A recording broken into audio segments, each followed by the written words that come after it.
En Petrus antwoord hom en sê, Here, as dit U is, beveel my om op die water na U te kom.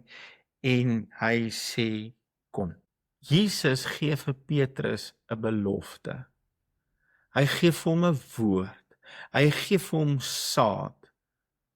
Kom. Ek wil hê jy moet hierdie vergelyk met die woord wat ons het. Spreek met jou berg in geloof en hy sal skuif. Jy kan doen wat ek gedoen het. Kom. Petrus vat toe vir Jesus op hierdie belofte. En hy sê Petrus klim toe van die skei af en loop op die water om na Jesus te gaan. Die woord werk. Geliefde van Jesus, besef jy dat Petrus het op die woord geloop. Die water, die see het nie skielik in 'n klip verander nie. Die water het nie skielik hard geword nie. Alles het dieselfde gebly, maar Petrus het 'n woord gehad. Kom. Hierdie woord van Jesus, dit is waarop Petrus na Jesus toe geloop het. En daai woord het hom gedra bo op die water.